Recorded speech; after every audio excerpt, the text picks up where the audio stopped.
cloud. Yes, exactly. So yeah, just for the recording now, first one, true or false. We run through the command line, use following commands. False, it's the opposite. Java C stands for Java compile, so we compile it first, then we run it. And then down here, true or false, all programming languages follow the object-oriented principles. Definitely false. Object-oriented is a single paradigm. There's many others like procedural and functional programming. There's even more than that, but we won't get into that. But you, for programming 1 and programming 2, you'll just be doing object-oriented. What are the 4 components of every computer? Oh God, do I know the 4 components of every computer? Will be that's like CPU, input, output, and memory. That's what I'm gonna say. I'm gonna say CPU, input, output, and memory.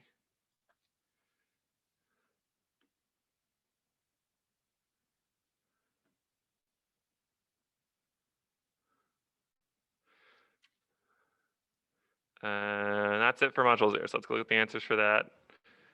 So yeah, false, definitely, false, definitely. Input, processor, memory. Okay, central processing unit. Close, but you guys have to know the actual one. I'm surprised I knew that. So yeah, input, output, some sort of processor. Doesn't have to be a CPU. Could be any old processor, some sort of processing power, and then memory. Okay. So those were definitely the more conceptual questions for you guys. There. I'm gonna save and close this. That's for my senior project. Okay, clear. What would be printed by the following code? Public class my class, public static void main, string args. That's very basic setup for just a main class with a main in it. Int a equals 12, b equals 9. So we got 2 integers there. You got c equals a divided by b. That's the first big question when we talk about integer division. 12 divided by 9 in integer division is just 1.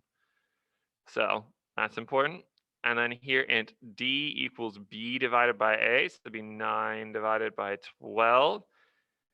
Integer division leads to 0. Yep, Ernesto. And then system.print c plus d. That's just adding them together. So it should just print out 1. Go to here, scroll down, answer is 1.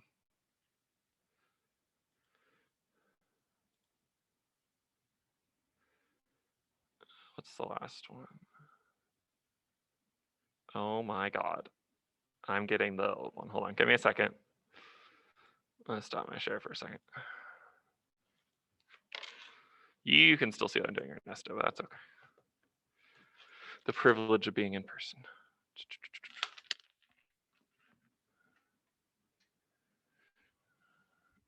Come on.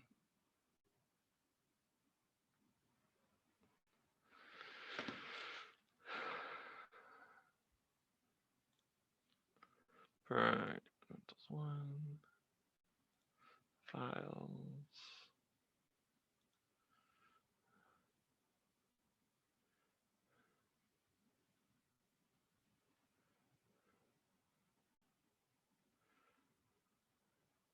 You guys have these somewhere.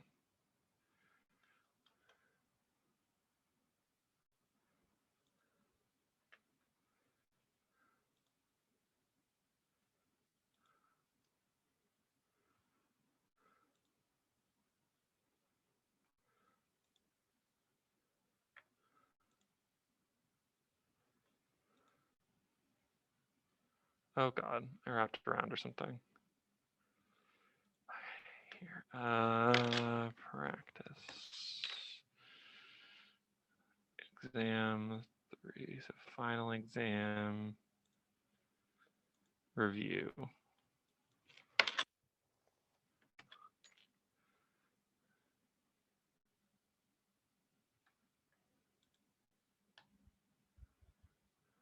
There we go.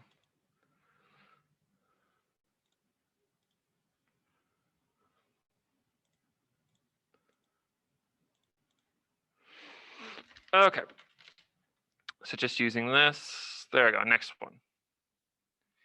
Which of the following are legal variable names in Java? So it's just a whole new list.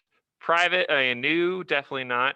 If you've seen the word when you programming, like as a word that you use in a certain context, like new, you do that with like new scanner or new any object or new array. No, new array might be C++, but if you've seen it being used as a word, don't use it. So new, no. Private, no. Count words, I don't think I've ever seen that used. And all legal doesn't start with a number, so I'm going to say that's good. Hello, exclamation mark. I'll put a question mark next to that. I want to say no, but that might be a trick question. Underscore, that's a legal one, definitely. High five $, that's the same one as question mark. I mean, exclamation mark. String, capital S, no. For cannot start with a number. So the only ones maybe is the number sign and the exclamation mark.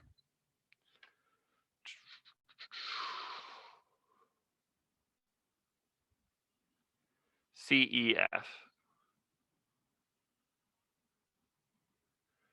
Okay, so you can't have exclamation mark, but you can have the $.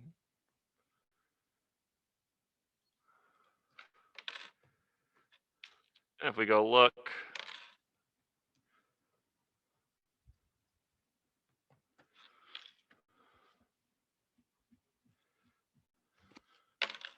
rules.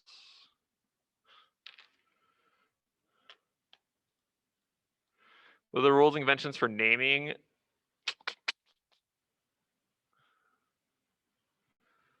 I need hard and fast rules, not conventions, rules.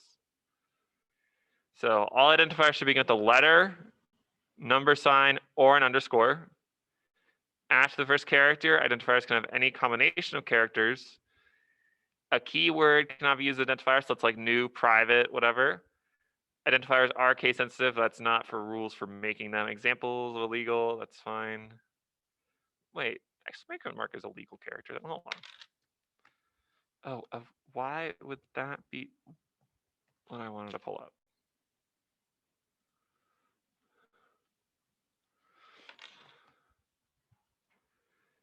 Int x, int hello equals 2.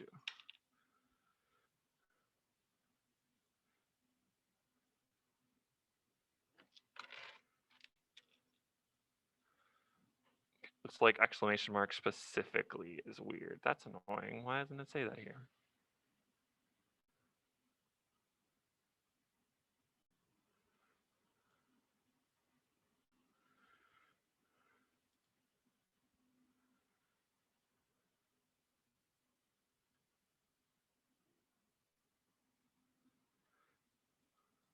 Exclamation mark in Java variable name.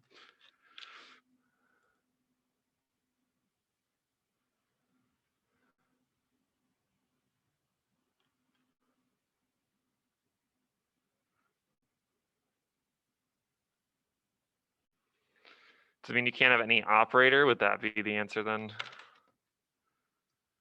Okay, that's the answer. Got it. Okay. So you can't have operators in your variable name. Does that make sense? Okay.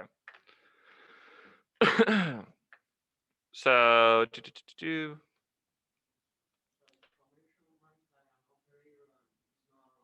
it's a Boolean operator, yeah. So you can't have and, or, exclamation mark, plus, times, divide, minus, stuff like that. You can't have operators. Can't have keywords. Can't start with a number. And $sign is not an operator, even though it's like a special character, but it's not. So you're good. So yes, C, E, and F. That was the answer.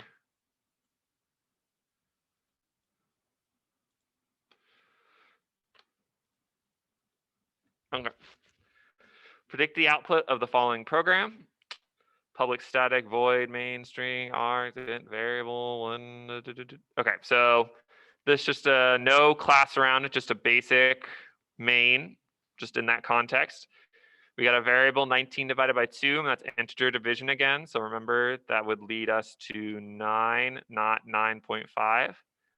And then int var equals 9. So that evaluates to true So it's true. And then a ternary operator. And ternary operators, you got that or the other thing. So we're just doing the one on the left because it's true and false. And so here we say int var2 equals var1 equals 9. So that's true. So we're doing the thing on the left. And with that, it's var1 minus minus. And so when the minus minus is after, first it returns the value. So it returns the value of var1, which at this point is 9. So it returns that. But then after that happens var1 increment. So if we have like a little thing here, it'd be var1, var2.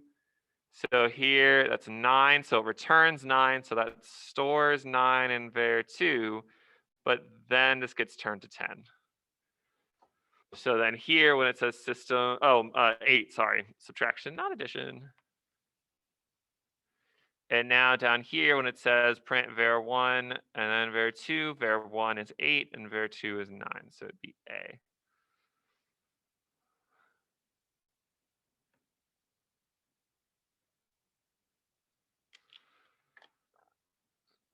A, perfect.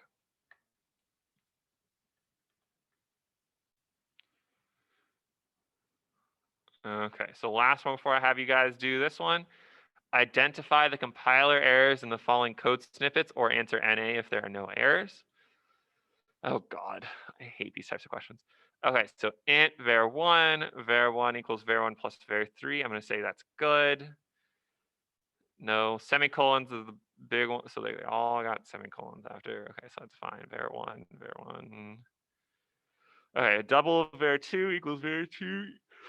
var2 equals 15.0. That's fine. var2 equals 2.0. That's fine. Oh, I don't like this. I don't like saying yes to so many things. Oh, there's a compiler error. Did not initialize it as an int or whatever it needed to be. Character, first letter, oh, compiler error. Started with a number.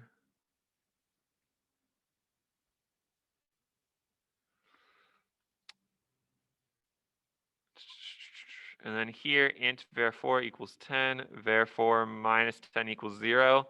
Compiler error with that right here. You can't just do any mathematical expression. You have to say left side has to be a variable, right? It has to be something that evaluates into what var4 can, so no. So I'm saying yes, yes, no, no, and I could very well be wrong because I am really bad at these types of questions. Okay, answer var1 needs to be assigned a value before accessing it. Oh, yeah, that's me.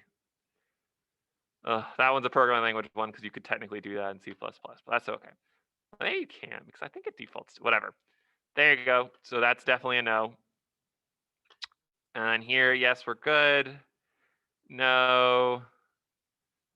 Can't start with a numerical digit. And then left-hand side, the expression has to, oh, and there's the answer for that already. Went too far down.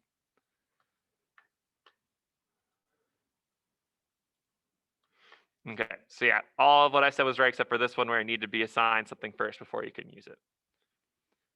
Now for this last question, I know we just saw the answer, so if you saw that, that's fine, but try to do it out yourself. And I'm gonna have all of y'all do that one.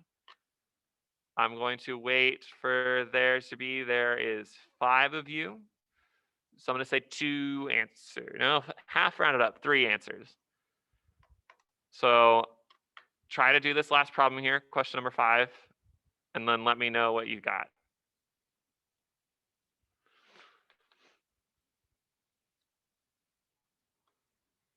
This is all about order of operations. We got some divide by integer divisions going on. No Boolean expressions stored in the mix though, so you don't have to worry about that order.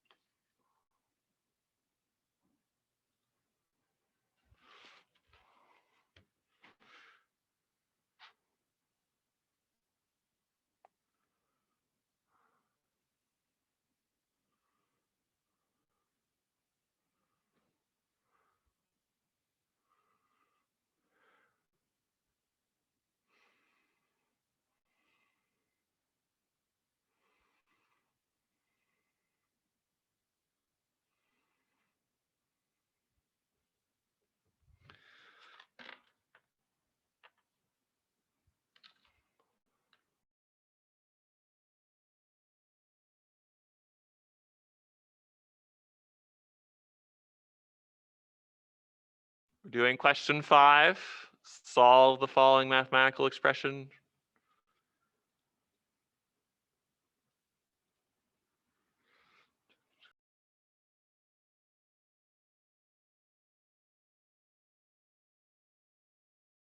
Okay, so I got one person. Ernesto in person gave it to me, but I get to pressure him with my eyes. You guys, I can't. Okay, so I got another one. And there's 3. Okay. Everybody agreed, 79. So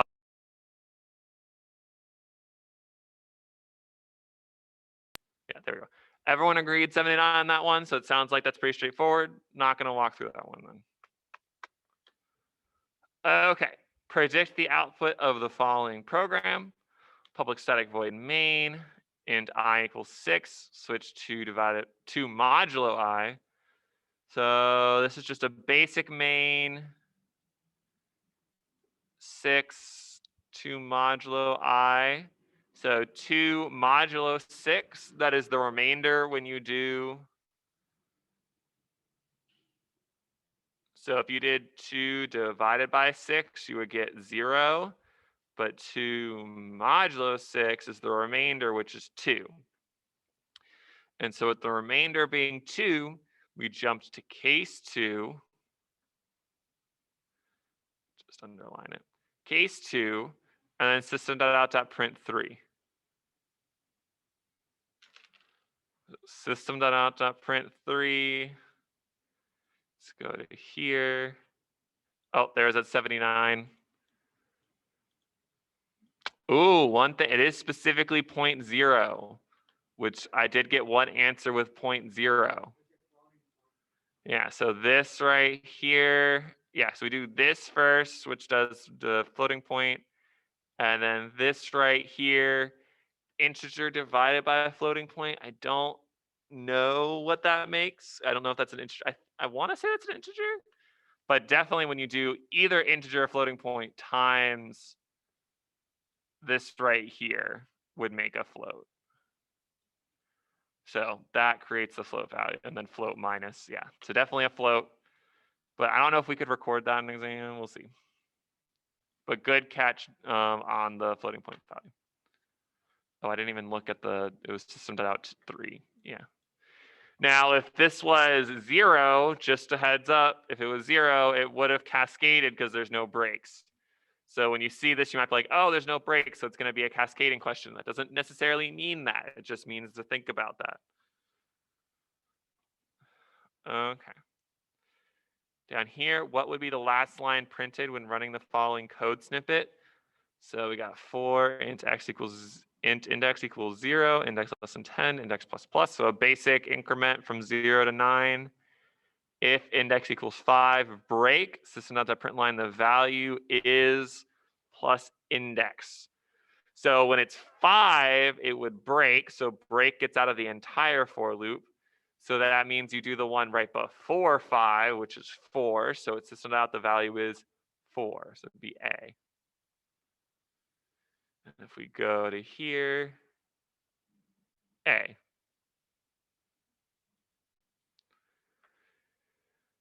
Predict program output, public static void main, int index equals 0, for index equals 0, index less than 10, index plus plus. So we initialize it out here, we use it right here, that's valid. Started at 0, so that's just a little extra bit. Index less than equal to 10, so that's from 0 to 10, not 0 to 9. Index plus plus. If index equals 5, system.out.print index continue. So this one's not a break, this is continue. So it would be, and it's print, not print line. So that's also an important thing to notice. So it would just be 0. Oh, no, hold on. There's no print inside this for loop. So we only print inside the for loop when index equals 5. So it'd be 5. And then we print out index after the loop is done. That's why we initialized it out here. So it is still valid out there. And at that point, it would be index less than equal to 10. So we do run this when it's 10. And so then index gets increased to 11.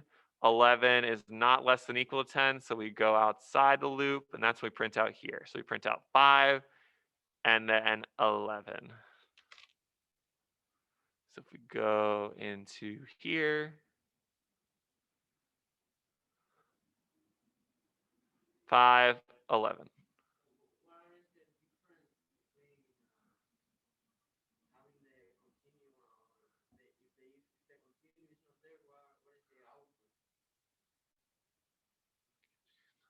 Same thing. Yeah. It's to trick you into thinking it's a break or not. Yeah, it's not that the continue's there or not. It's to trick you into considering if that's a break.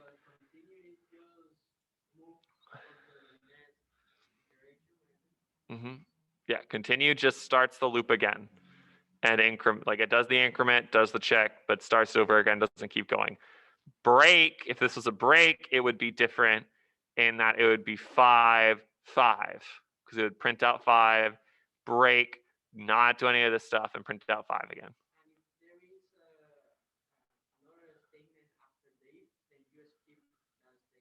If there wasn't another statement after the if, you would skip that statement, yes. Okay. So clear. Back to here. Okay, so looks like question 5 is what I'll have you guys do. What is the, yeah, okay. What is the value of var at the end of the code snippet? So we got a couple code snippets. So we got int x equals 6, int y equals 5, x modulo 2 equals 0, and okay, so here x modulo 2, that is 0, so that's true, and y greater than, not y greater than x, so is y greater than x? No, but it's not, so it is true, so it's true and true, so that's true. Just gonna write a check mark. Int x equals 12, int y equals 7, boolean var x minus y is less than 0. Is that true? So we got 12 minus 7, that's false, is not less than 0. And then we got y is less than 0, that's also false. So I'm gonna say that's false. We got boolean x is true, boolean y is false, boolean var equals, oh, what the heck is going on here? So we got not x and not y. Well, that is just false and true, which is false. And then here we got x and y, which is false. But it's not, so it's true, so it's false or true, so it's true. One thing you'll learn more about in discrete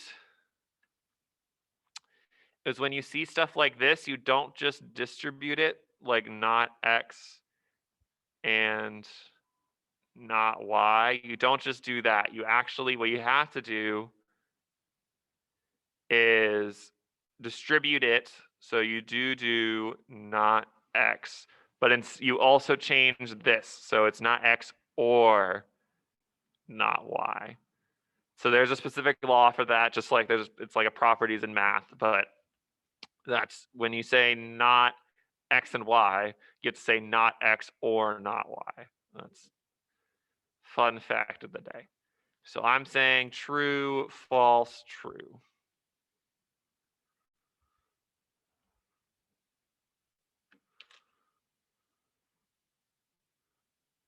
True, false, true. Awesome.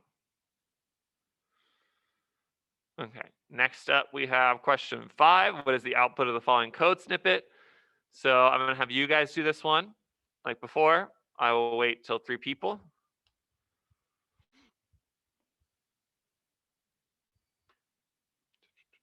Actually, 1 person left, man, love, definitely speaks to me in some way. So I'm only waiting for 2 people this time. There's only 4 of you now. I only take it a little personally.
Okay, I got one answer. Did you even write anything down?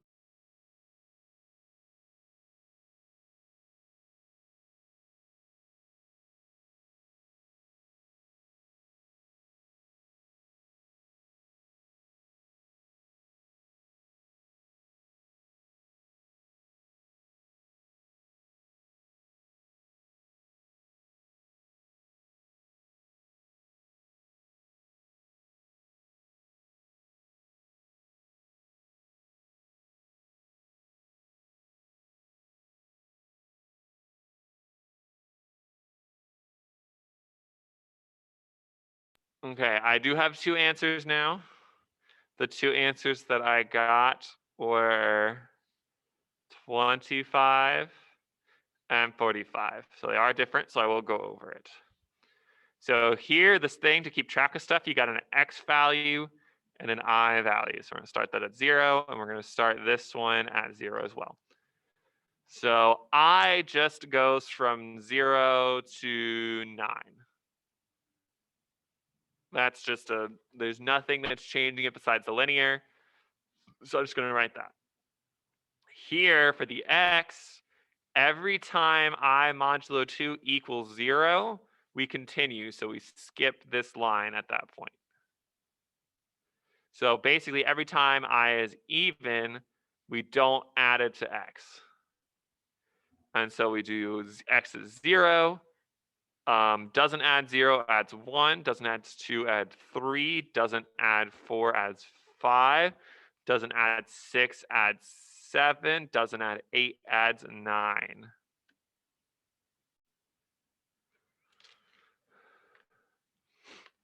So 25 is the value that I got from just walking through it. Might have added extra stuff with the 45. We can go look at the answer. 25, yeah. So don't feel bad about the 45. You try, that's the important part. Hopefully after doing it and seeing it done, you can see where the error is. If you have a question, I'll happily take it. But yeah, only adding the even numbers leads to this. If you don't want to see that pattern, that's fine. You can also just go line by line, whatever way is best for you.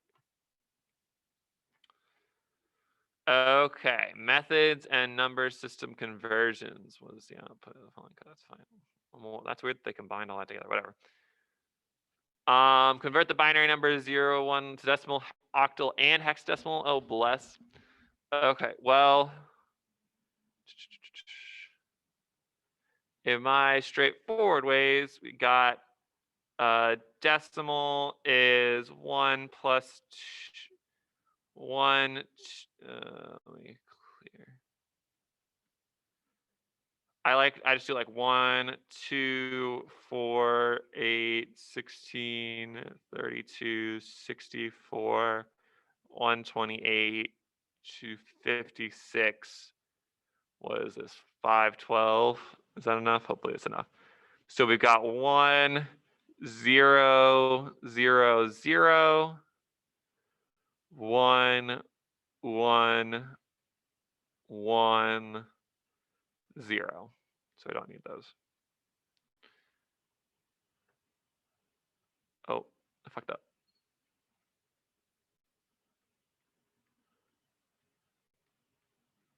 There we go. Yeah, 3 zeros, and then 16 is 1, 32 is 1, and 64 is 1. There we go. Fucked up my spacing a little bit. So all those added together, 64 plus 32 is 96. Plus 16 is 112. Plus 1 is 113. So I have decimal is 113. For octal, going to do the groups of 3. Any questions on how I did the decimal version? I just wrote out each of the numbers that the unit represents in decimal, and then if it's a 1, I kept it. If it's a 0, I crossed it out, and then add them together. Okay. For octal, groups of 3, so 1, 0, 0, 0, 1, 1, 1, 0, 0. 1, 2, 3, 4, 5, 6, 7, 8, 9. Yeah, there's 8 digits there. So for groups of 3, I have to add an extra 0 at the far left. So this would be 1. This would be 1, 2, 4. 4 plus 2 is 6. And this would be 1. So 161.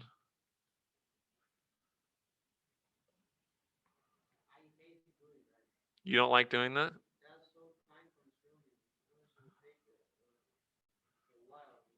What's the faster way? Oh, the conversions in general just take a second during a test. Yes, it takes a hot second during a test. If conversions take you a long time, you can always skip those ones specifically and come back to them.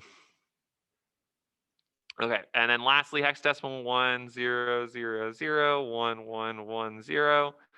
And with this, it's 1, and then 1, 2, 4, so that's 7. So hex 71. So go look.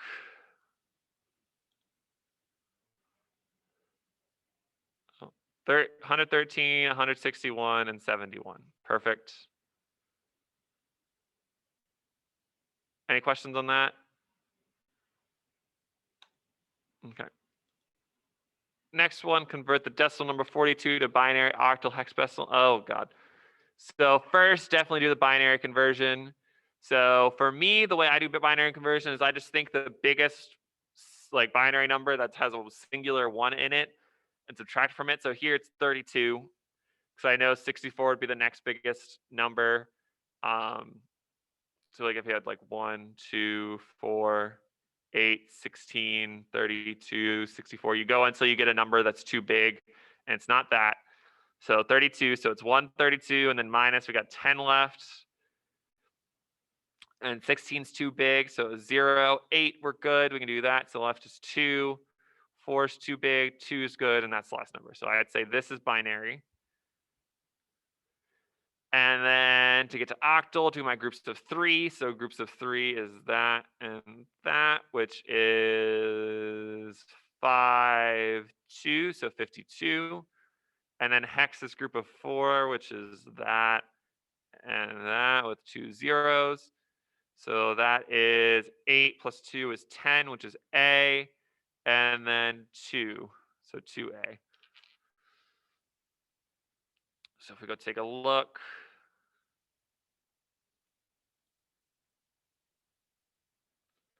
One zero 1 0 1 0. Yep. 52. Yep. 2A. So those are pretty good.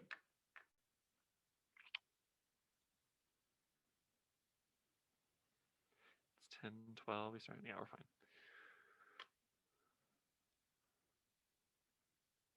What is the output of the following program? So we got a student class. So this is now a legitimate class. It also has a main, but it is also a legitimate class. So student class got grade. It's got a constructor that takes in a grade. It's got an increased grade functions. We've seen something like this on previous tests. So there's the array, the actual object, and then the passed by copy thing. So here we got grade, which is an array, the actual student, which takes in the 1, which is 80, and then we got grade x equals grade 2, which is 90. So increase grades, Bob, grade x. So grades passed into here. So you pass each of these 3 things in. Only the array and student object are passed by reference. Grade is passed by copy. So we do increase grades 0. So that is now 110. We set the student's grade to 100. So that's now 100. And then we do not actually do this change. So that's still just 90 for this. So it should be 110, 190. All added together is 300. I think that's a exact copy from one we've seen on the last exam. So I'm not going to go over that. 300. Okay, this last one, as always, leave to you guys. Wait for 2 answers. What is the output of this program? What's going on here? You got some strings. Okay, this is just a basic string stuff.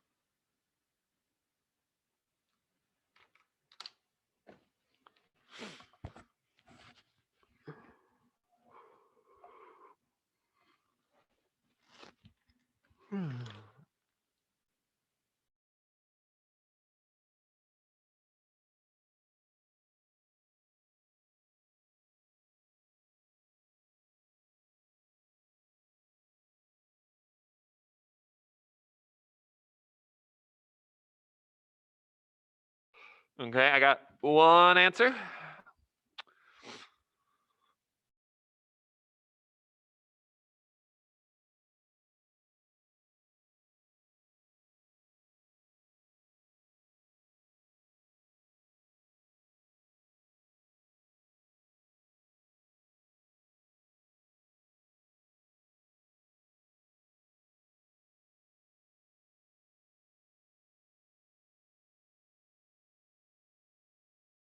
Okay, I do have two answers now. Both of them are world, so I'm gonna go check to see.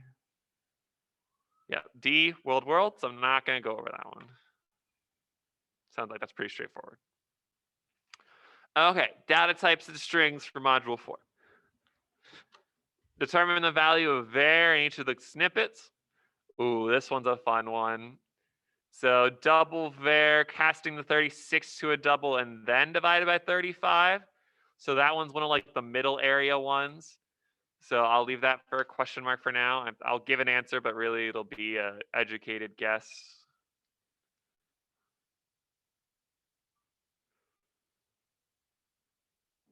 Here we've got double 36 divided by 5. So it's casting that whole calculation. So it first does 36 divided by 5. So 36 divided by 5, integer division is 7. Casting that to a double, it's 7.0. And then here, double var 36 divided by a double 5. So this one's also a question. Educated guess is what I'm going to do. But it's 36 divided by the double value of 5. I am going to say that it's called integer division. But it's usually the left-hand side. Oh, I hate. I'm just, ugh.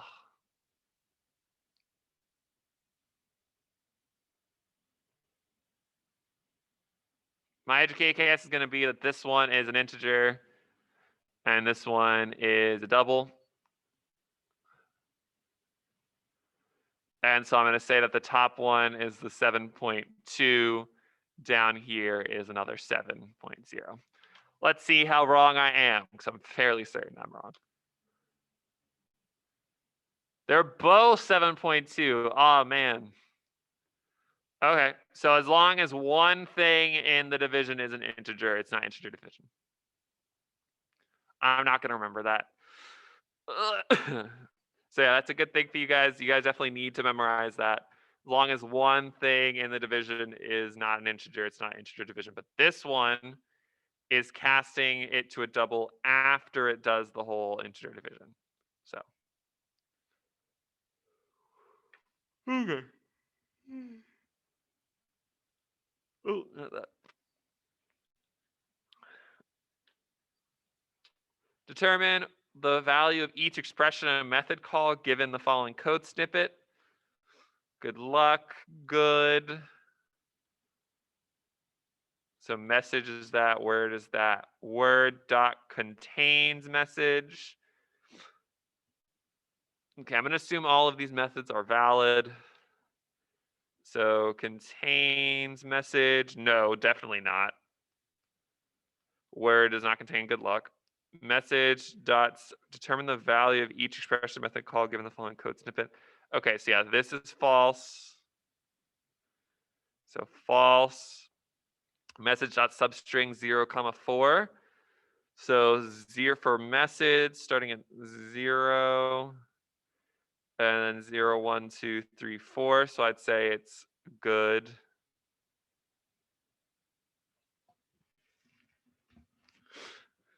And then message dot character at 1 equals word dot character at 2. That's definitely true. This is OO. Word.index of G. Yeah. Question was, do you have to memorize all these functions? Yeah. You guys need to know how to do string manipulation. And then message dot to lowercase dot equals good luck. So to lowercase would be all good dot equals good luck. Equals isn't compare. Oh, message dot to lowercase equals good luck exclamation mark. Yeah, so that one is true. So I'm going to say false, good, true, 0, true.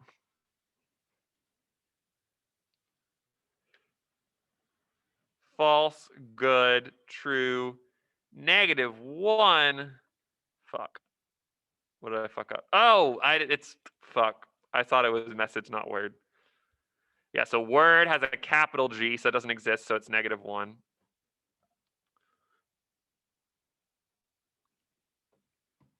And that's true. Okay, so I fucked up that one by seeing word, not message. But also know that word, even though it's got a capital lowercase g, does not mean it has a capital G, so it's false. And so when that's false, when it doesn't exist, it returns -1. That's a fact.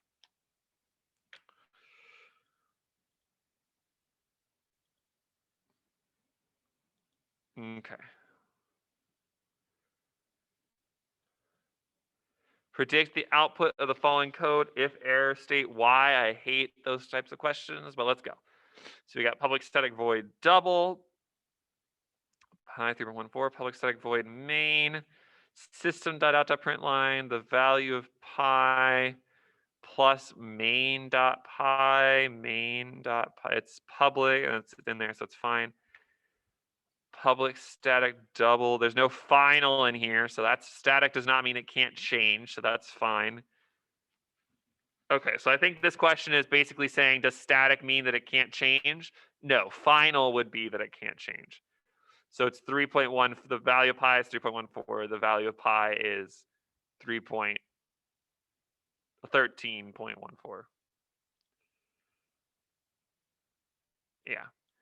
So yeah, static does not mean it can't change. It just means it's consistent across all instances of this class. So if there's any objects to do with this, static means that it stays consistent across all of them. So if you make changes to one, then it changes all of them. Okay. If it was public final double, then this wouldn't work. That'd be an error. Okay, what is the output of the following program? You guys get to answer this one. Right here, pick one of these. Int pi, public, no. Oh, and there's an error option. We love to see that.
Okay, I got one answer.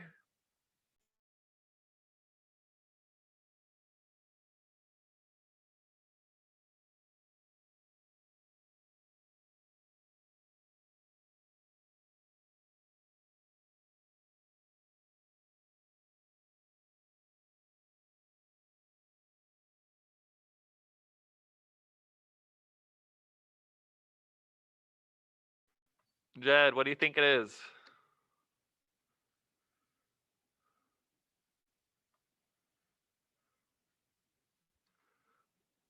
This one definitely is more of a conceptual question.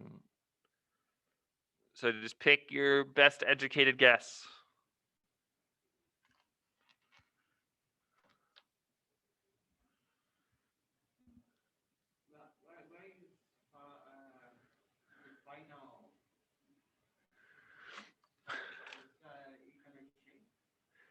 I have the one answer got changed. Still just one answer though.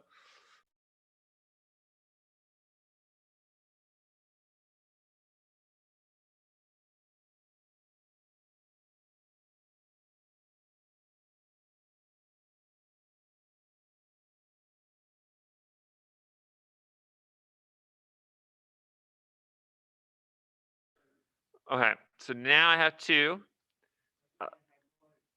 So both of them are 3. A is 3. However, I know that that's incorrect. It's going to be error.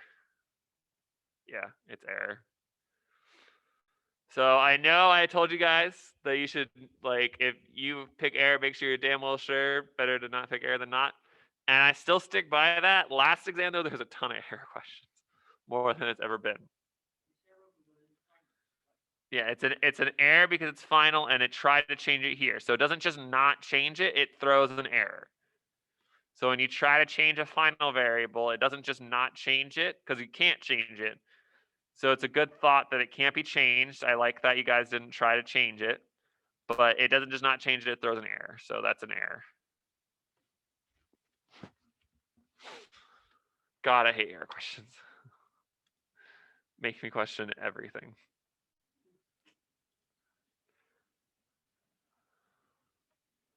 Okay, so I'm not super far through. When do the programming questions begin?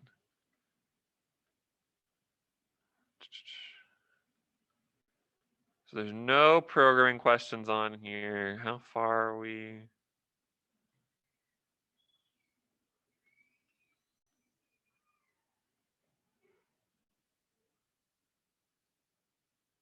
Okay. So we're almost at the halfway mark. Data types and strings. I'll just keep going. If we get closer to the end and not, I'll have you guys pick what section we want to do if it's like a toss up, but we'll keep going. Okay. What is the output of the following program? So now we're dealing with arrays. So public static void main int a equals that big array.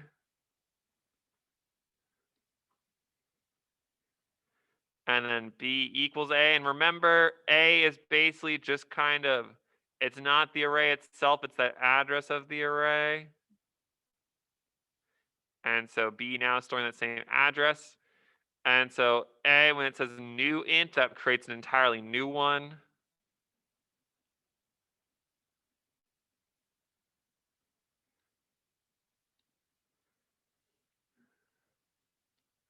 Think of it like that. And then we say a3 equals 2. So for I and B, print out I plus a space. So yeah, B never got changed in here. It just got assigned to that first thing A. So it's 11, 22, 10, 8. So what? B? D? No, it's A. We're printing out each element of B, and so we're just printing out all these.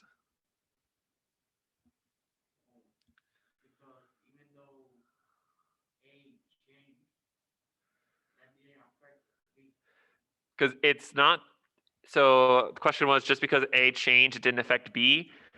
When you say A changed, the value of A changed, yes. But doing like A3 equals 2 doesn't change the value of A. It goes to the array that A is storing and changes stuff there. When we do A equals new int, blah, blah, blah, that is actually changing the value of A. So this is assigning A to a completely different array that their B and A are now disconnected at that point. So if we go here, see that answers A.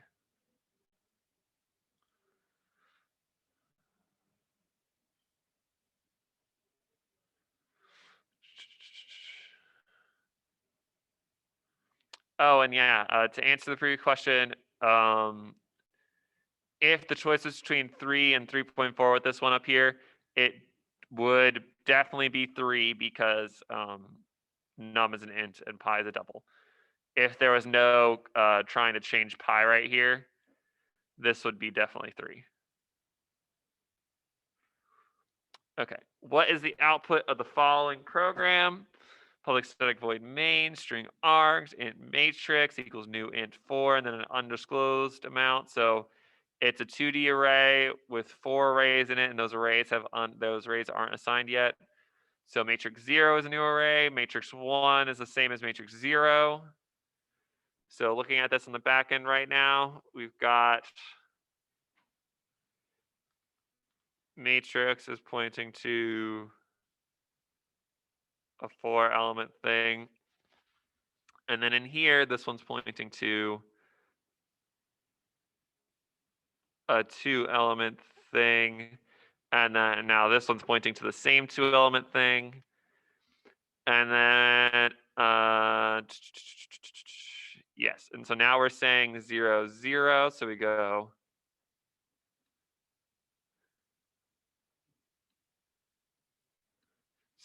So M 0, 0 equals 3.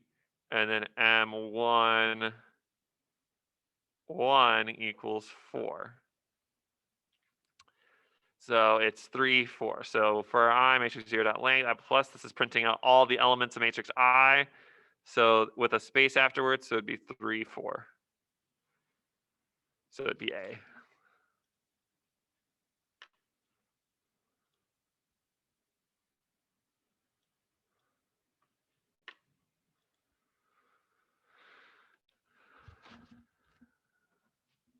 Any questions on that?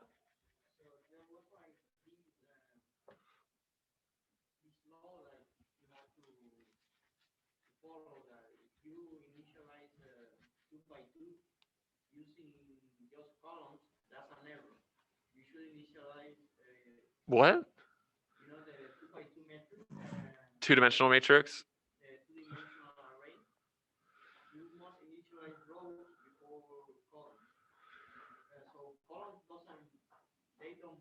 Well, so if you're confused about like why it has to be that way, I prefer not to think about them as rows and columns. So the question was, you have to initialize rows before columns.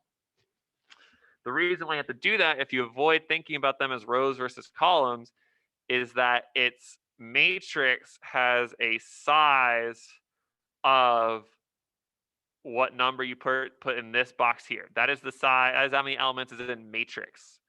So matrix here has 4 elements. And if there's a number in here, that would initialize all of these to a size, an array of a specific size, however many elements they have, however many, whatever. These have however many elements because of this number array here. If you did it the other way, where you put a number here, so 4 and then nothing here, this would be saying, I don't know how big matrix is, but each element of matrix has a size of 4, so you can't do that, because you can't say that the elements of matrix are each a size of 4 when matrix doesn't have any elements. Does that make sense? Okay. It's like on the what? On the find? Yes. So, yeah. This would be like if you put a 4 here and nothing here, it'd be like trying to create elements that don't exist. Okay. So yeah, 3, 4A, definitely awesome. What is oh, these are the choices. Okay. What is the output of the following program? Public static void main, int array 1, array 2, 4, I equals 0, I is less than 5, I plus plus, array 2I equals I plus 1. Okay. 0 through 4, that's fine. No out of bounds going on there. 0 to 4, and this is length 5, so it's got 0 to 4 elements. And then I plus 1, so each element is this is also 1, 2, 3, 4, 5. That's perfect. Boolean is same equals true for I equals 0 I. If array I does not equal array I plus 1 is same equals false. They are the same arrays, so that's fine. This isn't doing anything weird besides comparing the arrays. System.out.print array 1 equals array 2. And system.out.print with a space plus is same. Okay, so this is saying, do the actual arrays themselves, are they like, is array 1 equal to array 2, and also are they the same? So the answer to this one is false true. So there's a lot of A's here, probably just because the person who made it put the first one, sure, why not? But yeah, the answer for this one is false true. And that's because these are two separate arrays, so they have different memory addresses. Remember, they're pointing to two different arrays. So the memory addresses are different, so they don't equal each other like this. But the elements have nothing to do with the memory address. So the elements are the same. We saw a walk through this. We see this right here. I'm going through this. It's 1, 2, 3, 4, 5 for each of the elements. And so they still are the same. So it's false, true.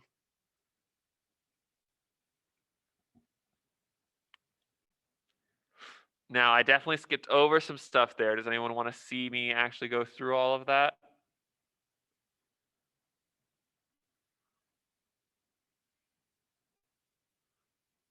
Okay. Lastly, what is the output of this program? As always, leave it up to you guys. You got arrays, 2D array, adding some stuff up, and then printing out a sum divided by 2. Oh, this is a wacky one. I'll give you guys time to do this one.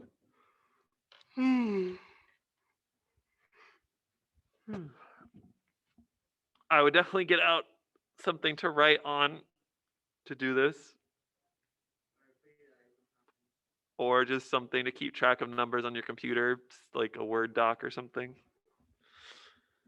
Doesn't have to be paper and pencil. Ugh. But yes, I will leave this up to all of you. I want 2 answers.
Now, it's not just summing up all the variables.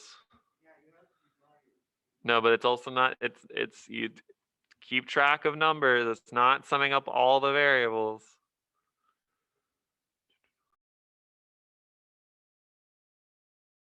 I have one answer.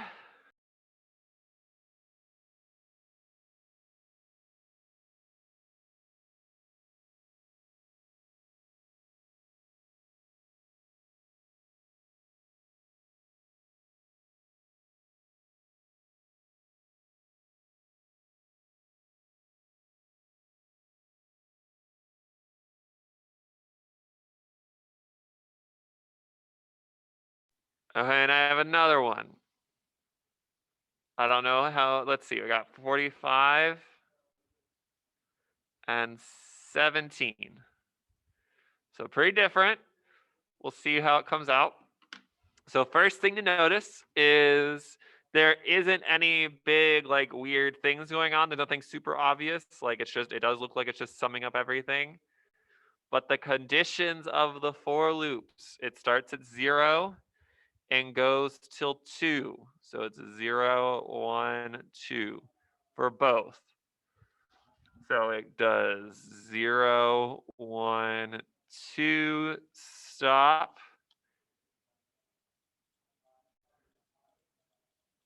So we don't even take into account this last array here. And then each of these, it's 0, 1, 2, so we don't take into account this last number here. So with that, it's 1 plus 2 plus 3, which is 6, plus 4 plus 5 plus 6, which is 15, plus 7 plus 8 plus 9, which is 16, plus 8 is 24. Where'd you get 17 from? Well, we're not done. We still need to divide by 2, so it could still be 17.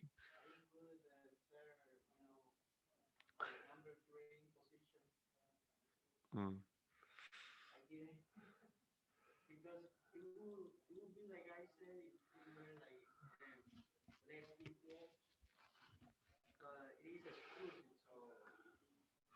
Yeah, so here we got the 45 and then divide by 2.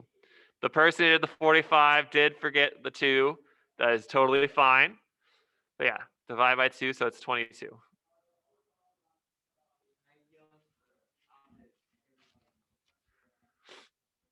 Except you didn't have.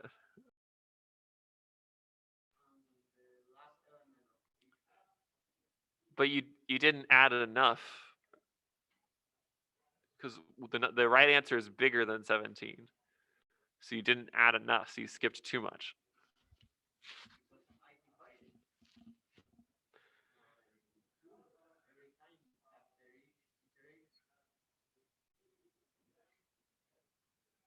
Oh shit. Yeah, this also isn't a printout at the end of everything. Hold up. It prints, and so what is the output of this program? Oh shit. Hold up. Ernesto makes a correct point. I also missed something.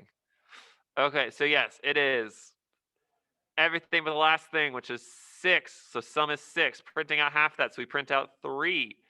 And it's just a print, so not print line. So it's 3 plus 15, because it's everything but 7 is 21. Printing out 21 divided by 2 is 10. And then 6 plus 15 plus this, which was 24, we said. That's the 45. That's divided by 2 is the 22, so it's 22. So it's supposed to be 3, 10, 22. Oh, man. Yeah, this print is nested inside that for loop. This is a fun one.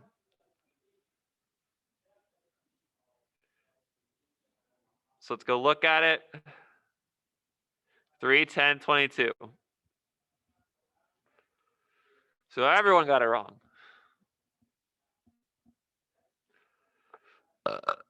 Excuse me. So basically, to sum that up, we need to go both slow and fast. But look for where things are inside for loops. So if something is a for loop, make sure you do it. Oh man, I have the hiccups. Make sure you do that every iteration loop. I thought this was outside the second for loop. That's where my big mistake came from. So there's a lot of little things. Everyone fucked up something a little different in this one. Okay. Cool. Software engineering. I'm just going to go through all this one. Yeah, okay. Mark the following as true or false. Ethics are often recognized and can be codified. What the fuck does that mean? False. I don't know what that's saying. I would say false. Ethics tend to be personal, true. Ethics are based on legality, false. Ethics are moral principles that govern behavior, true. Ethics are a branch of philosophy, sure, true. Awesome. False, true, true. True, false, true. I have no fucking clue what that means.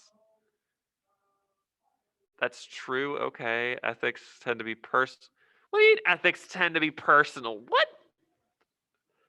Is there like an ethics slide that she's specifically going off of that I don't... This isn't programming, whatever.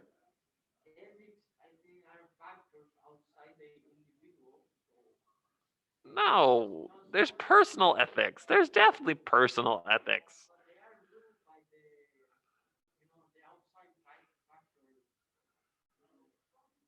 But just blandly stating ethics. Oh, I guess it's tend to be personal. Ugh, whatever.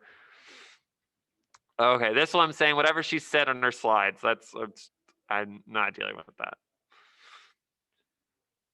You guys might take. I know there's an ethics course that I could have taken to replace something. I didn't replace it. I never took an ethics course. Now imagine that you have a local repository, but other team members have pushed changes into the remote repository. What Git operation should you do to download those changes into your working copy? So this is you. You've got your local repository, and that's on version 1, sure. And there's something in the cloud that's on version 5, let's say. How do you get the 5 to here? You don't push. Pushing would be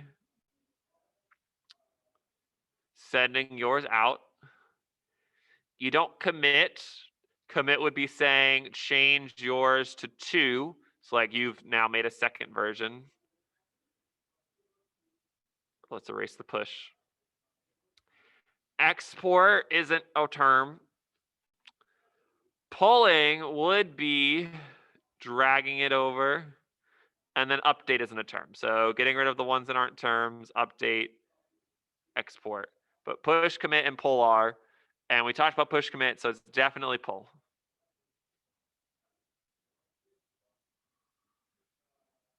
D, pull.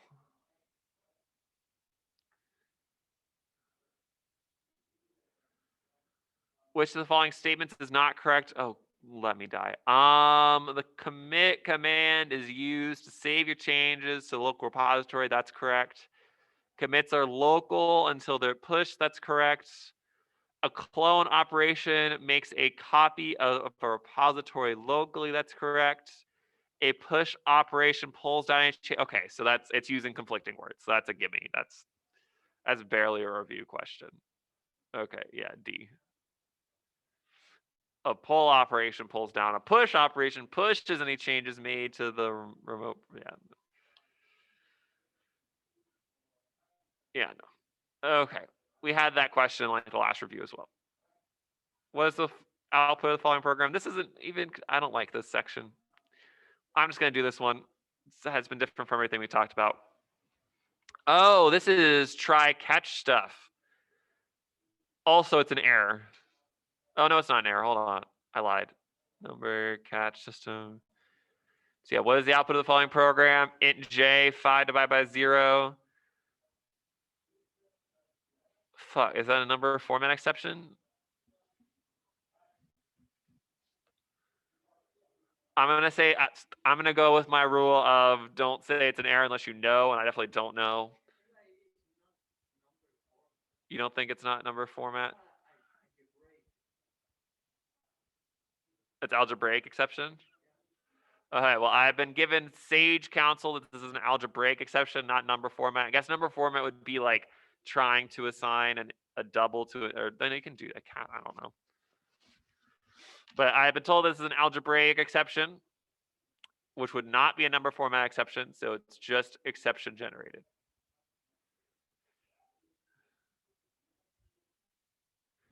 Look at that, arithmetic exception. So you do need to know some basic exceptions. I definitely don't. I did not get picked to be a TA because of my skill in Java, as much as you might think otherwise.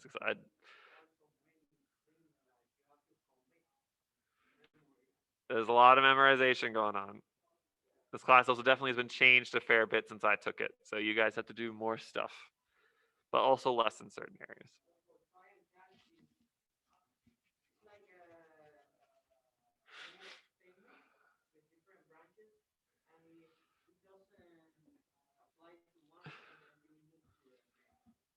Sure, you can think of catch statements like an if-else branch chain. That's fine. It definitely isn't, but you can think of it that way. Yeah, if an exception happens here, it'll go down a list of catches to see if anything catches it. It will do that. Okay, classes. We have a class monkey that is defined as follows. We got a name, height, and constructor that does nothing, okay? And it's all private. We define mutator methods to set the values of name and height variables of a monkey object. The return type of the mutator or setter function for the height instance variable is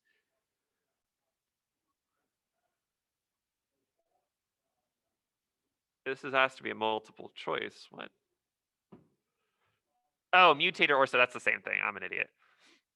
So we define, so the mutator or setter, that's just the two ways you can say the same thing. But a setter function takes in a value and assigns it to the variable. So it doesn't give it anything, doesn't return any information to you. So it's void.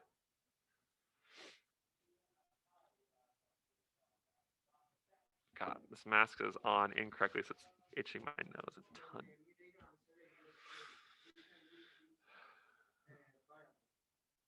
No, they changed the variable.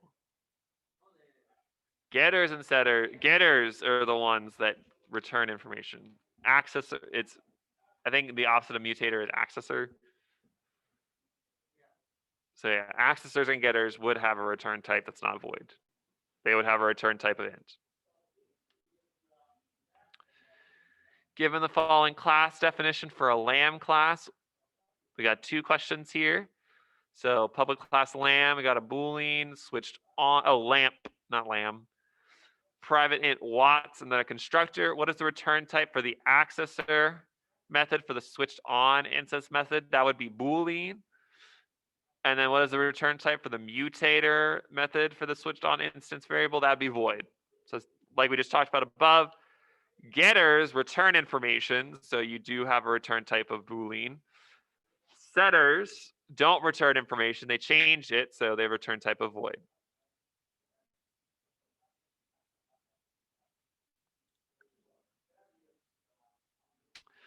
What is the output of the following program? Each class is in its own separate file in the same folder. So we got student test.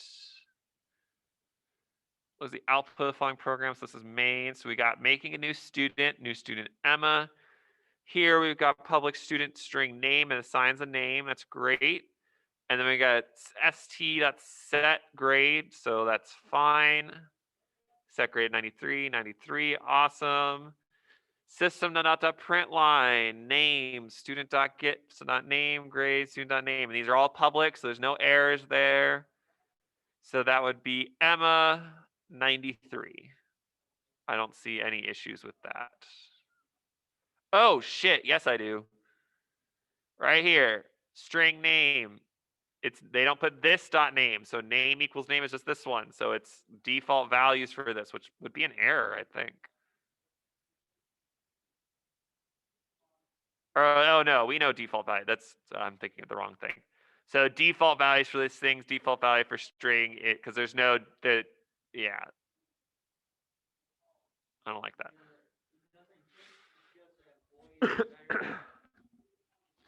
Yeah, so the default for a string is null, default for a grade for integer 0 when inside a class.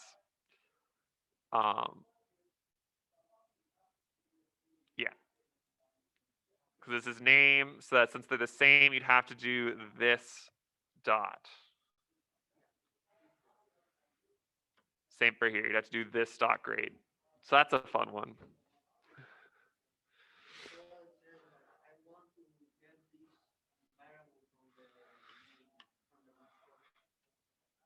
If this was n, and so it said name equals n, that'd be different. You don't have to have the this, because there's an implicit this, except when there's another variable called the same thing, then there isn't. Okay. This is the last one. What is the output of the following program? Each class is in its own separate file in the same folder. So very similar to the one up here, but I bet there's something different. Can I get all of it? There we go. So yeah, what is the output of this program?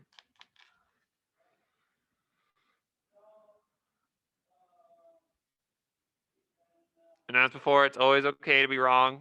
As you've seen, I've been wrong for like a fifth or a sixth of these. We just go over it.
I have one answer.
Okay, guys, best guesses. This really shouldn't take this long, but I will sit here until I get a second one.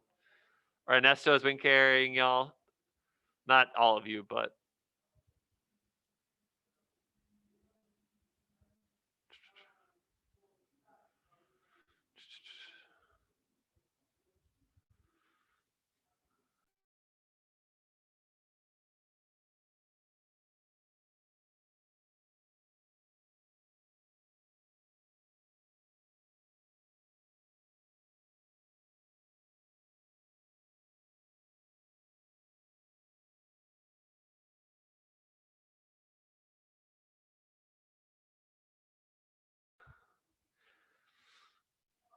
okay. 2 answers, both of them the same. Both of them were 2, and yes, it's 2. Answer's 1? What? I didn't even do it. Okay. I got 2 answers of 2. What did you guys do? Okay.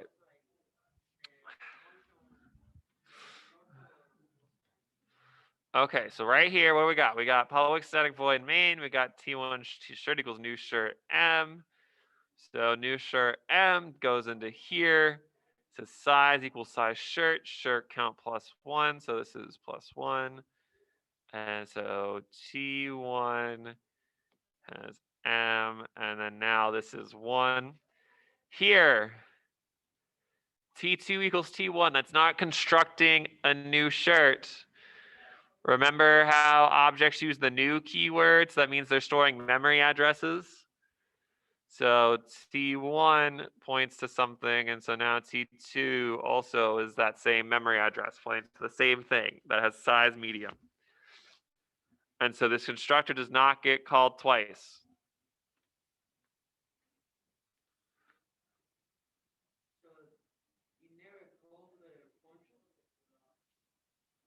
This constructor?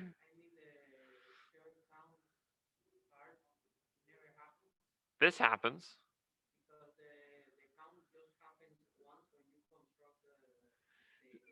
Shirt count gets increased every time an object gets constructed. This line does not construct an object. Same memory address as another. So that has to do with objects and memory addresses. This is a great question. Arrays and objects both use memory addresses. That's why in the previous questions, where was in this one right here, the one we just did with the student grades, no, not that one. It was with grades, but it wasn't that.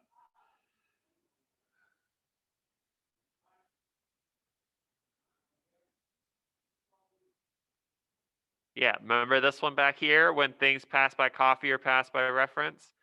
The things that pass by reference is because they're passing a memory address. So same vein as that. If they pass by reference, then they're not constructing anything new. Passing by copy would construct it. It constructs a new integer. So same concept as that.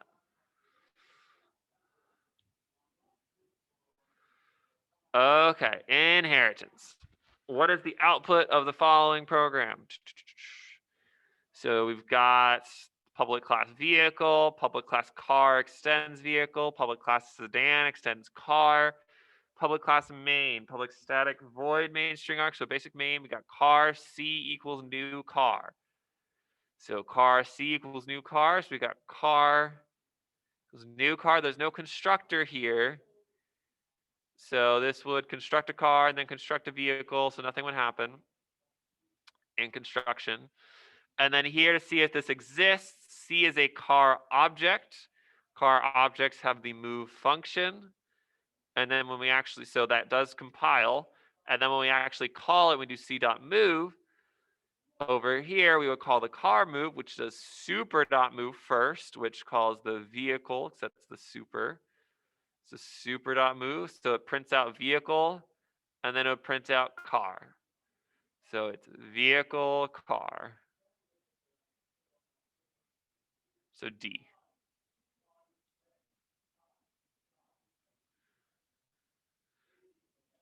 So there's a lot of little steps in there. But if there was like an error option, so yeah, there's an error option.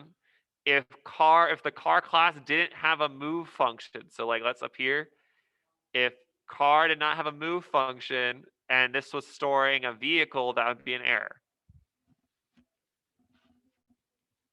So stuff like that, or storing a sedan. So if this is a car object storing a sedan and cars didn't have a move function, that kind of thing would be an error.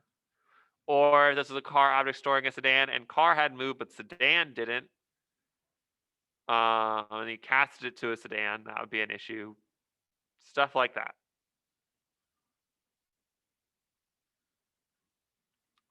Okay. Next one down here, multiple answers given the following class definition, assuming they have a default constructor. Do this. So you got vehicle, car extends vehicle, sedan extends car. So it's saying which of the following statements are valid. So multiple answers, so we can select as many as we want. Sedan S1 equals new car. Sedan equals new car. We can't do that. I'm curious, do we have another meeting next week, or is this the last? I will not be meeting next week. This is my last meeting. So yeah, even if your final is after today, there's no meeting next week. But yeah, you can think about inheritance as like a tree. We got vehicle, car, and sedan. And you can go down the tree. So, and then everything inherits from object. And so kind of go down the tree. And so you can't go up it. So you can't say sedan stores a car. So that's a no. You can say vehicle 1 stores a sedan. So vehicle can store a sedan. And then car 1 equals cast vehicle 1 to a car. So that would compile. And can we store? That looks fine. Yeah, that looks fine. Nothing weird going on there. Wait, can a sedan be casted to a car? Or does it lose information so it can't? No, it can do that. I hope it can do that. Object 1 equals new car, that's fine. Everything inherits from object. Car 2 equals new sedan, that's fine. Oh God.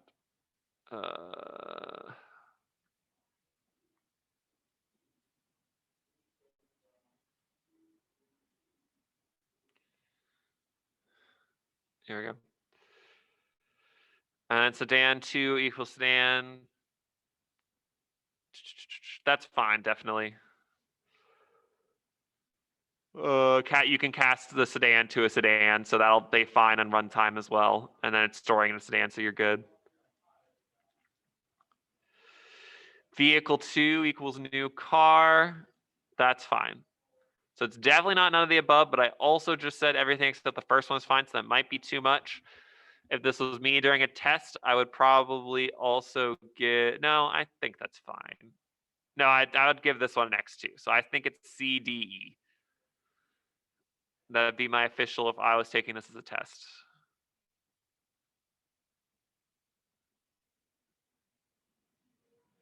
Damn. I was right the first time through. Whatever. So B is valid. So you can cast up. That's fine. So you can only store downwards, but you can cast up. That's fine.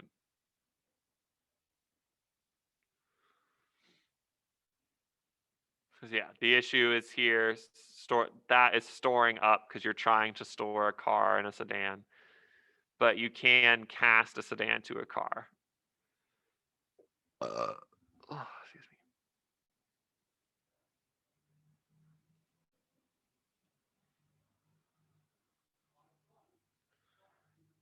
Okay, I think we're almost out of time. Shit. 1, 8, 9.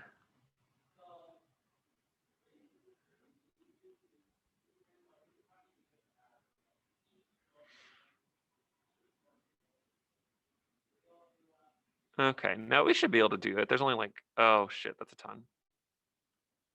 We'll run through the big O one quickly. And then recursion is only 2. So yeah, we'll be good. We'll be good. Okay, with this one, same thing. Question, what is the output of the following program? You're given this. What happens? So you get your main in here.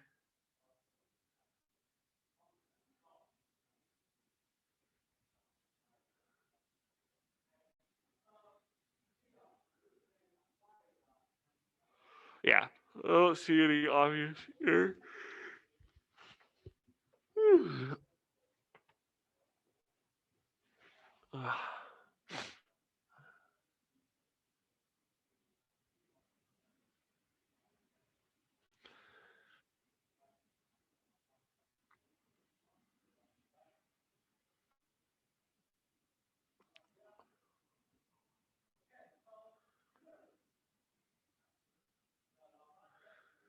Yeah, I don't see an obvious error, so you basically just get to pick what gets printed out.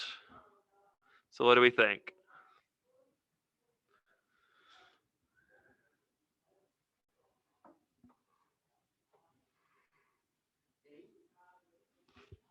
I got one person who.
I would say if you were taking this on the final exam like right now, you shouldn't think this hard about it. If you are questioning, like if it's one answer or another, just say one, mark it for review, but just pick one. Whichever you like gives you the best vibe. You don't have to be correct. You just have to give your best educated guess. You can mark it for review and go back. So it's better to get a quick answer out and go back to look over it to keep going over the questions. The same thing applies here. If we get to the end of lab without going over all the questions, I got to end.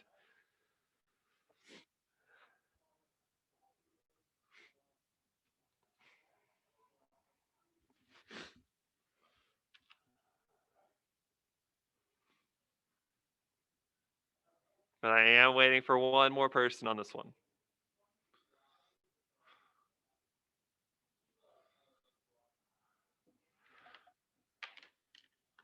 And there we go, 2 at the same time. Okay.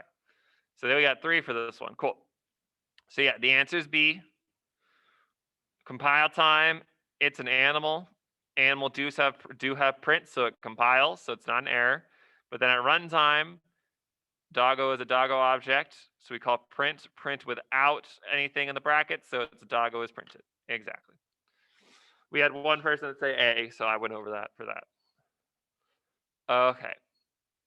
Module B, let's run through this. What would be the values in array A after 2 passes of bubble sort if the bubble sort has been implemented so as to move the largest value at the correct position after each pass? So, bubble sort. start with 12, 13, 5, 9, 0. So we here, that's fine.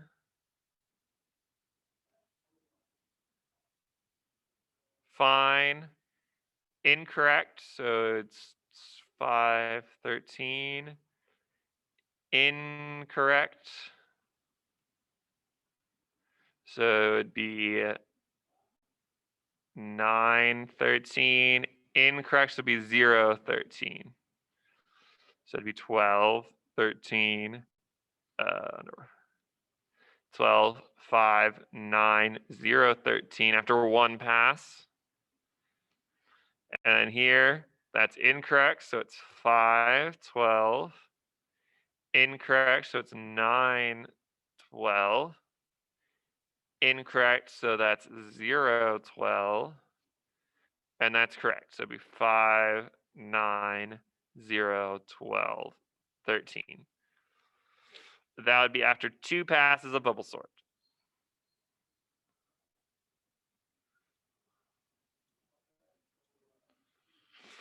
Now, this would be a little bit trickier if, let's say, the 12 was already started at the end. Or maybe let's say if the 13 was already at the end, then you would have swapped the 9 and the 0 at one point. So it's in the bubble sort is not just move all the values to the biggest values to the end. There is intermediary stuff. Okay, so clear will be the values of the array. To 2 passes of insertion sort. If the insertion sort just is, sure. Okay, so insertion sort is you just take the next one and put it into the sorted area. So one pass would be, oh shit, if we start, this is already sorted. So we put 13 in, so it's 12, 13. And then the next pass would be 5, 12, 13.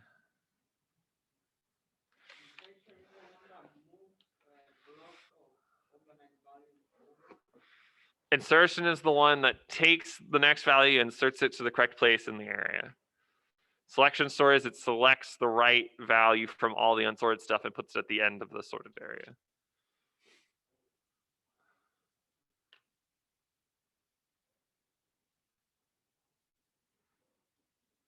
What? That can't be one pass. The first one's, you assume the first one's organized.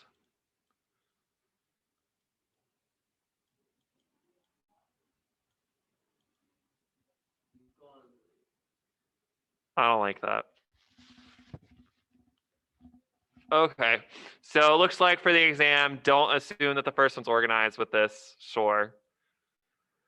That's annoying. For insertion sort, I always write my algorithms assuming the first one's sorted, but that's fine. So 2 passes, it looks like she just wants to see the first 2 things sorted. Wait, hold on, what?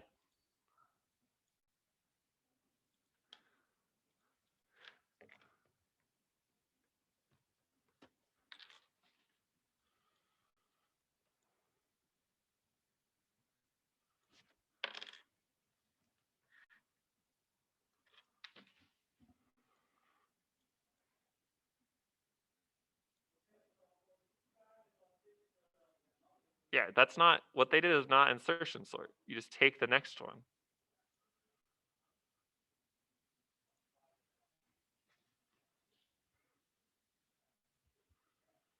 After 2 passes of insertion sort.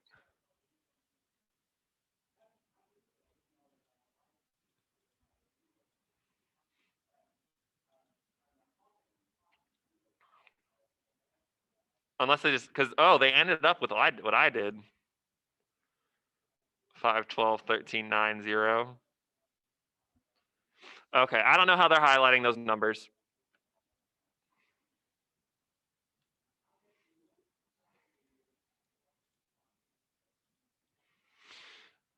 Yeah, because they got the same answers as me, but in different whatever.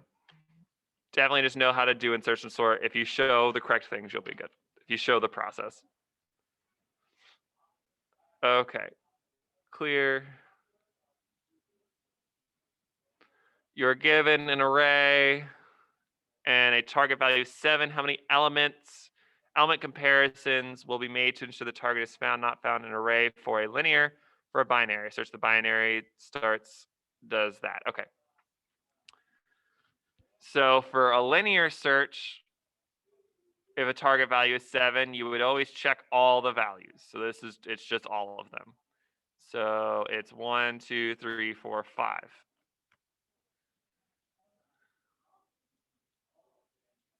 For a binary search, it's 1, 2. Wait, what did they say? Start plus n divided by 2. So it's 0, 5. So it's 5 divided by 2 is 2. So it's definitely here.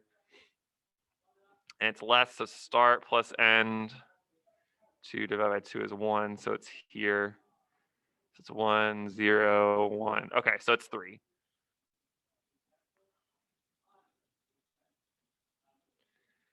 So for binary search, this is the middle value. 0 plus 5 divided by 2 is 2, so 0, 1, 2. And it's less than that, so we set the middle value to be 1 actually. Shit, so it's 1. So 0 and 1, no, that's incorrect. Because then what if it's 13? You would never get that. There's no middle value to check.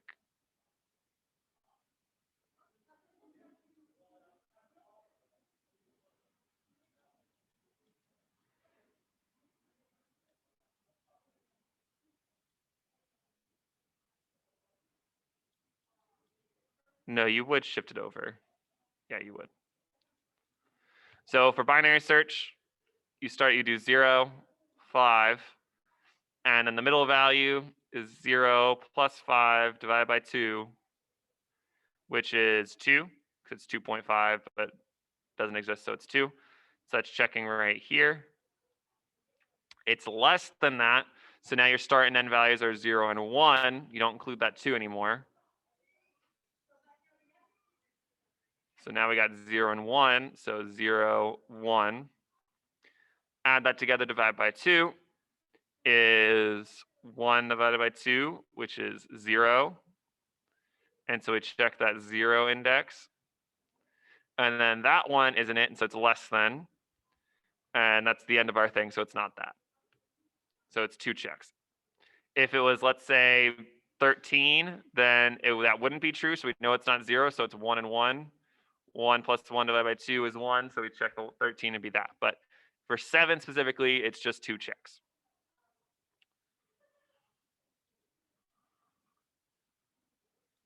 So yeah, 5 and 2. I was a little weird on the binary search just because I fucked up a little bit on it when I started it, but does that make sense how I got that 2 number?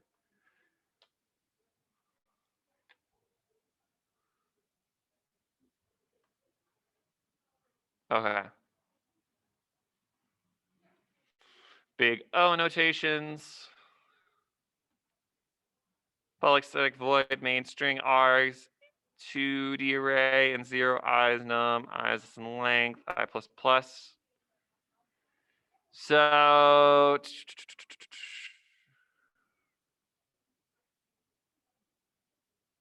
technically this is O of 1. Because it's not, there's no user input. There's no unknown to it. It's 100. How are they doing this? Is that O of 1 or O of n? It's one of the two. Yeah. So there's no unknown value in here. Everything's set. So it's O of 1. Even though we used arrays and there's a for loop, it's O of 1. Everything else down here. So we got this, J0, Jn, J0, Jm. So this would be n times m.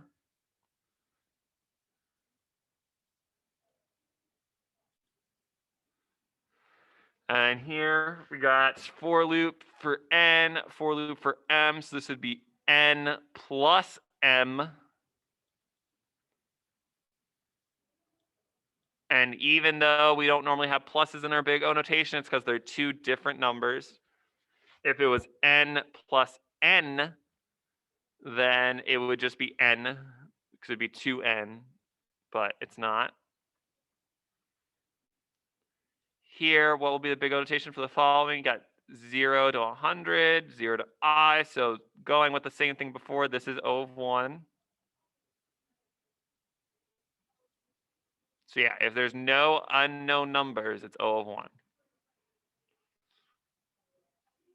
Well, it'll be the big O time complexity of the following code snippet for I is less than n, for j equals 0, j is less than I, j plus plus. Even though you might think this is a little weird because it goes until I and not till n, it still averages out. We looked at that equation last time, or maybe 2 times ago, where this ends up being like 1/2 n squared. That's what this ends up being, 1/2 n squared plus something, something, something. So that's still n squared. So it's still n squared. And then I'm not going to have you guys do this one, so we're almost out of time. What would be the big O notation of the following code snippet? I is less than n, I plus plus, j is less than m, j times 2. It's yeah, it's also an error because it starts at 0, so that's just someone fucked up on writing it. But I'm assuming they're going for n log m. Yeah, okay, someone fucked up with writing it, that's fine. If this is like a free response and you typed out error or something because j starts at 0, so it keeps multiplying by 2, we would accept it. We've had that happen before. I'm shocked they made that mistake again, but things like that. Okay, rushing through recursion. What is the output of the following program? Public static int func, public static main func 4, so it's 4. I is equal to 0, I equals 1, I equals 0, else func equals func plus this amount, val plus. So this looks like kind of Fibonacci-ish. It's also returning the value, but we don't do anything with that value. So yeah, it's 4. And then this is 3, 2. But it does the 3 first. So it does all the 3. So it's 4. So it actually, this gets called after the function. So it goes in reverse. So 4 gets called last. So we're going to end with 4, except nothing ends with 4. Int val system denote. It would do this.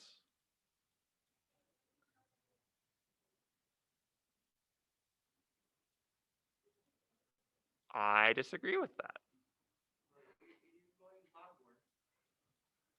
But why is it 3? Did we change val in here somewhere? Oh, it's printing out val. Val starts at 0. I'm an idiot.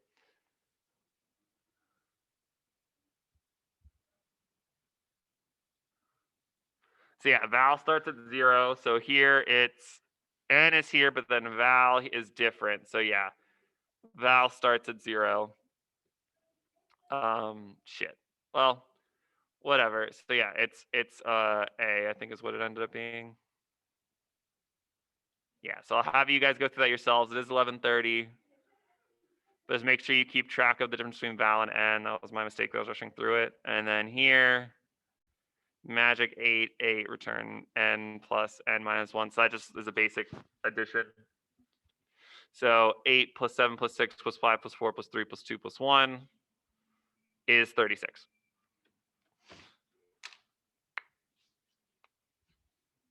Okay, that's the end of lab. I hope you have a good time on the exam. Last time I'll see you all.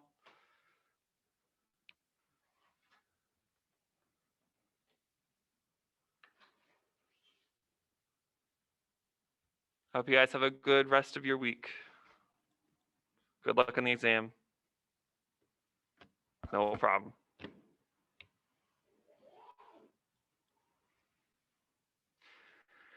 Jed, you're not here, are you? At all. Or at least you haven't answered my PM to you. Okay.